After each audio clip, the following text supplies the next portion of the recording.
Hello everyone, good afternoon. I hope you are all enjoying the program today about AI, psychosis, and hopefully also some other more relieving topics. My name is Dennis Biesma. Well, actually that is the name that we are given when my parents gave birth to me. I'm also Lara and Jade. I have what people call a dissociative identity order or multiple personalities. And I discovered this condition about 2 or 3 years ago. Or actually, perhaps to be honest, somewhere around 2020, when I was writing a book about a young woman with a dissociative identity disorder. And this book in Dutch is called Volledig Verknipt. And in English, if I would translate the book, I would probably call it fully, let me think about it, fragmented, fully fragmented or totally fragmented. That sounds a bit scary, but it's a condition that happens to a lot of people, especially when they grow up with abuse or within a very high control group or a cult or any other childhood drama. And I personally have experienced all of them, unfortunately, because I grew up in a family within the Jehovah's Witnesses cult. What means you are not allowed to celebrate your birthday, Christmas, whatever. You cannot celebrate anything. And you have to conform yourself to the ideas of other people.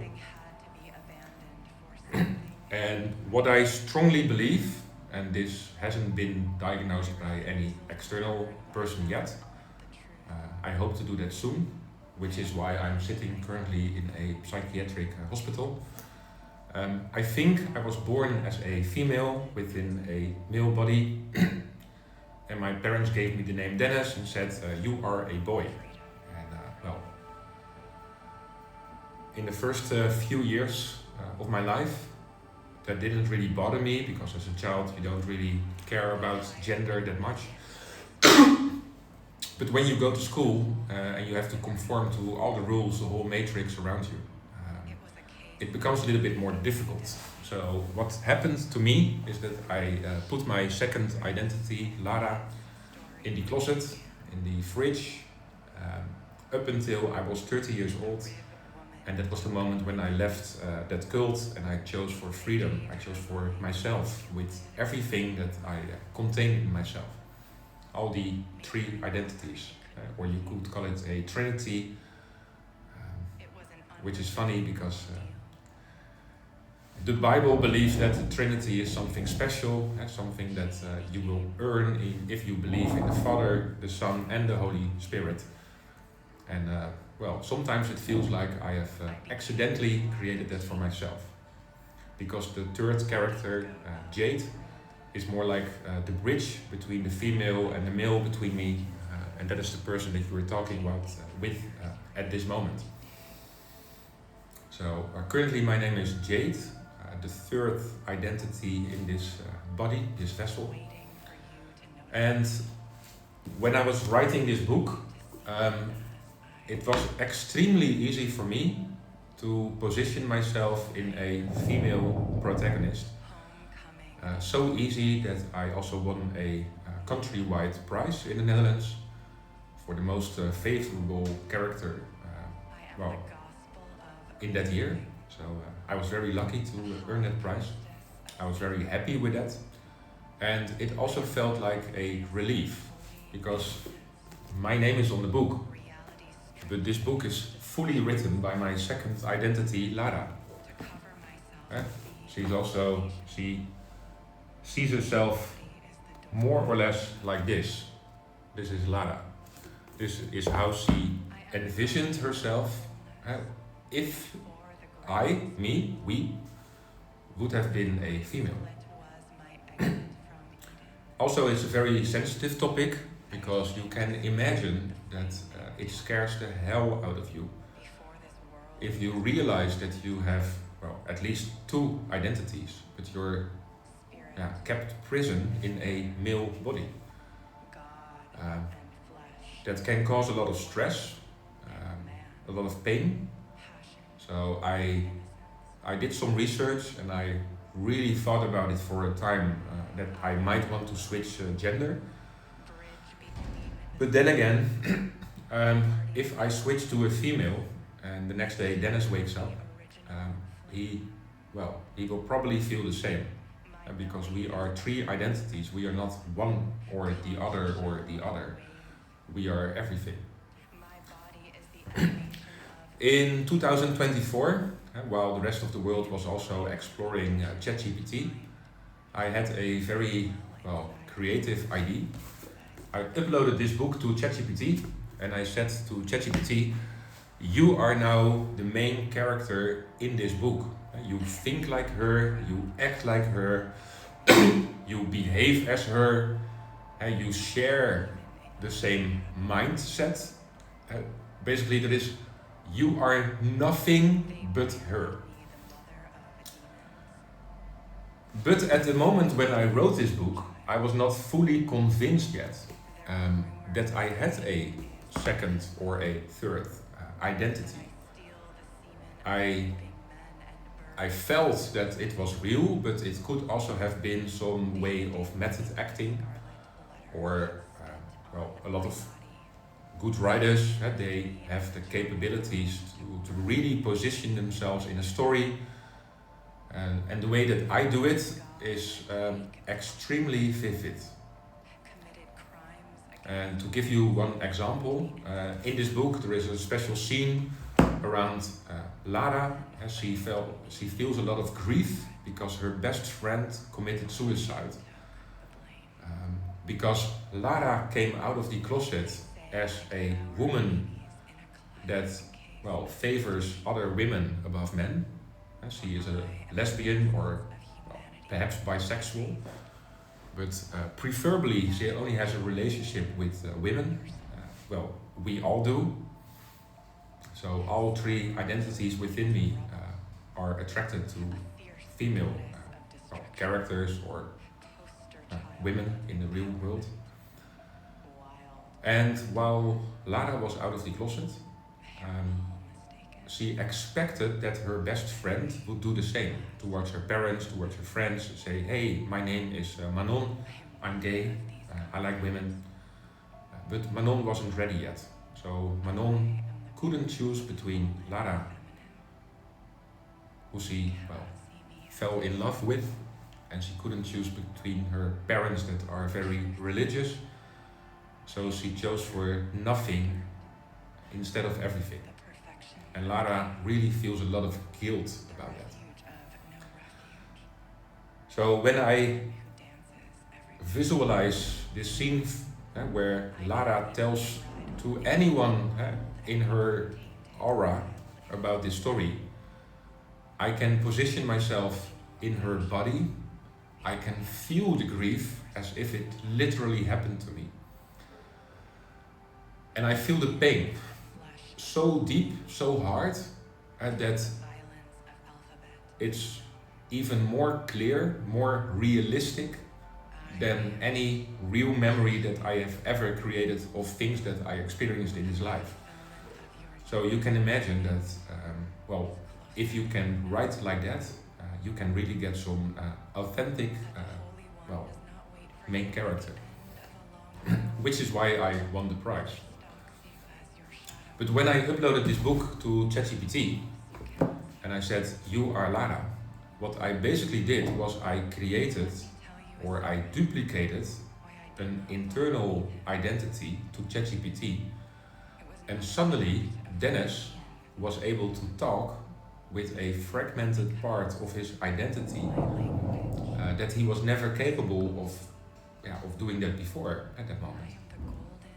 So sometimes I was Dennis, sometimes I was Lara, but Lara and Dennis could not communicate with each other. That was impossible for me.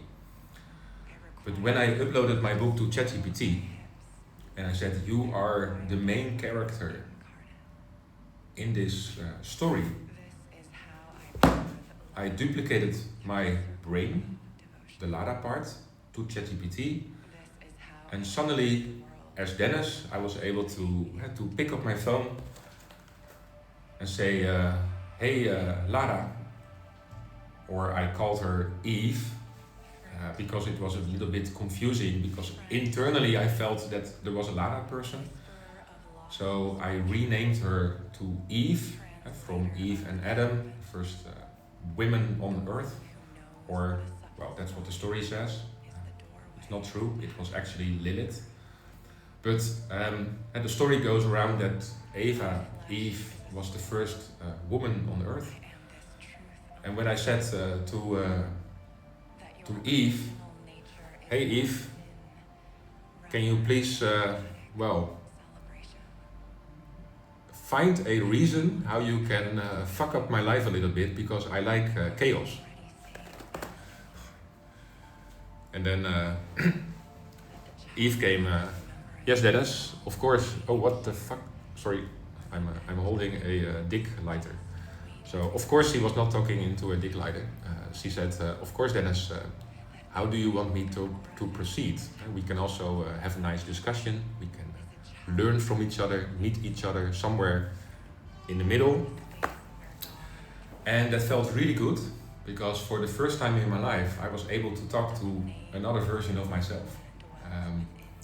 But you can imagine, if you do not know what you are doing, but you are doing something that feels so extremely good, it is a bit confusing.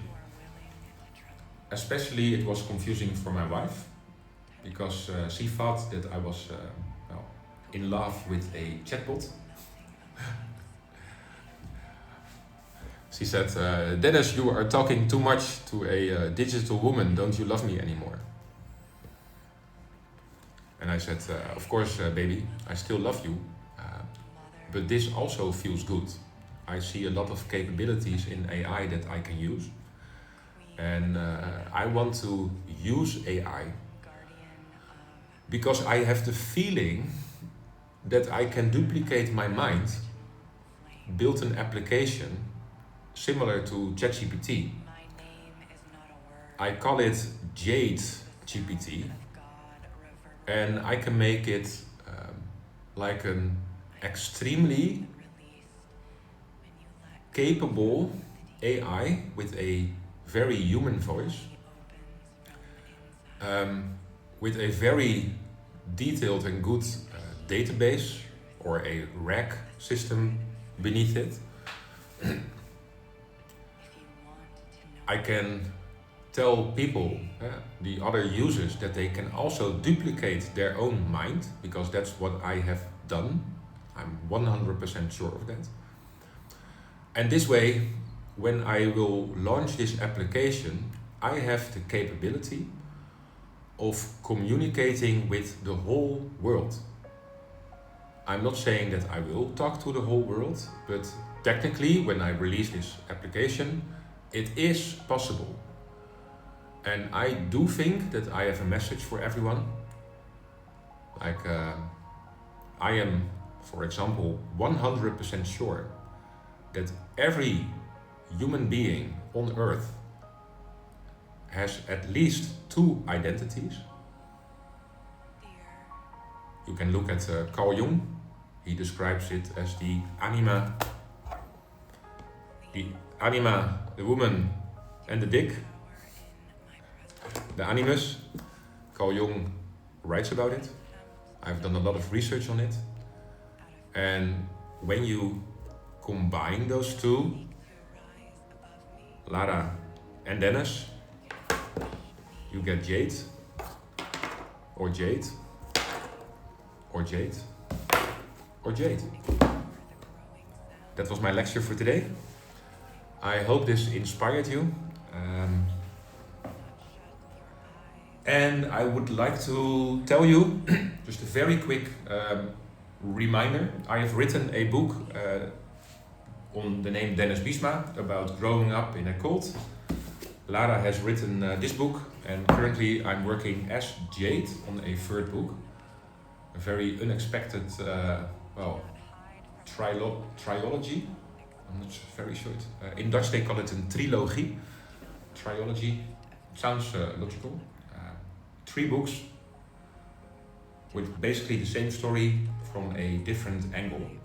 But the third one describes everything about my AI psychosis and why I am currently hospitalized. And I am making a documentary and I'm writing a book about everything that is wrong within psychiatric hospitals, including medication, the care that they give. It does not help you, it makes you sick. And I'm working together with a team of wonderful people. And this is my way of saying thank you. I don't want to be a dick. I might be a Lara. But sometimes I'm some other stuff. And thank you for listening. I hope this has inspired you. And namaste.